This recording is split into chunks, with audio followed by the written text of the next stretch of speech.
Pensé par l'Élysée et le Quai d'Orsay comme un tournant dans les relations franco-africaines, le 28e sommet Afrique-France, qui se tient du 7 au 9 octobre à Montpellier, dans le sud de la France, est plombé par les fortes tensions diplomatiques entre Paris et plusieurs capitales africaines.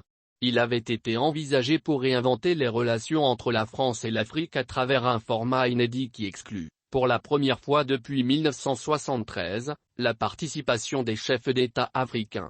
Le nouveau chapitre des relations tumultueuses entre la France, ses anciennes colonies et les autres pays africains devait, selon la présidence française, s'écrire avec la société civile, le monde des affaires, les intellectuels africains attendus en force à Montpellier.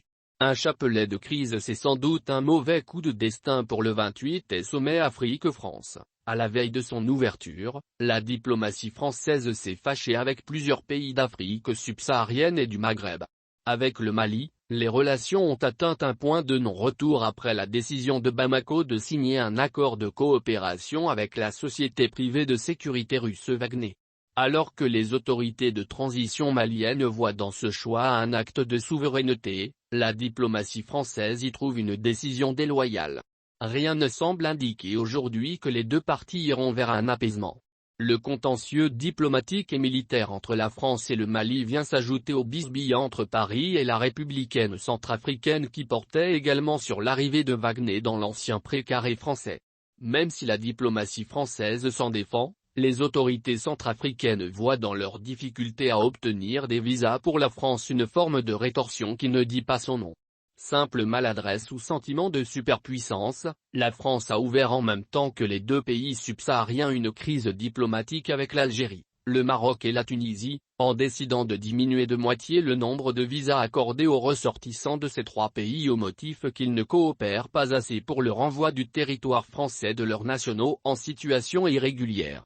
Déjà très remontée par cette décision, l'Algérie a trouvé une raison supplémentaire de se fâcher avec la France dans les propos d'Emmanuel Macron qui avait estimé, devant des petits-fils de harkis à l'Élysée, que les pouvoirs algériens post-guerre d'indépendance exploitaient à fond la rente mémorielle.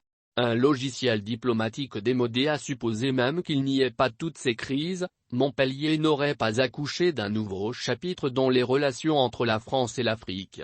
Le 28e sommet repose sur la politique du fait accompli dont la France est souvent coutumière avec l'Afrique. C'est la France et la France elle seule qui a décidé qu'elle n'inviterait aucun chef d'État africain. Sans concertation, ni service après-vente pour expliquer aux dirigeants africains pourquoi ils ne seront pas accueillis dans le sud de la France. En tout cas, la rupture dans les relations entre la France et l'Afrique commencera lorsque les dirigeants français changeront de logiciel et commenceront à traiter d'égal à égal avec leurs homologues africains. Sur ce point, personne n'a oublié la bourde diplomatique de Macron qui a annoncé en décembre 2019 à Bruxelles la tenue d'un sommet entre la France et les chefs d'État du G5 Sahel alors que ses homologues du Burkina Faso, du Mali, de la Mauritanie, du Niger et du Tchad n'en étaient même pas informés. L'attitude des dirigeants français dans la crise malienne est venue achever de convaincre que le sommet de Montpellier ne suffira pas à poser la première pierre du chantier des relations réinventées entre la France et l'Afrique. Des relents colonialistes entre amateurisme et arrogance coloniale, le président Macron, la ministre des Armées Florence Parly et le ministre des Affaires étrangères Jean-Yves Le Drian se sont adressés au Premier ministre malien Choguel Maïga comme à un sous-préfet de la République française.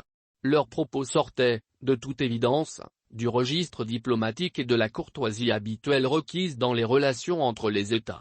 À Montpellier, on n'abordera pas ce principe de considération et de respect mutuel entre dirigeants africains et français, ni même le contentieux non soldé de l'histoire coloniale, le drame de Tiaroye, les massacres des indépendantistes au Cameroun, à Madagascar. Tout s'y passera comme si en préférant la société civile aux dirigeants africains, la France va réinventer ses relations avec l'Afrique.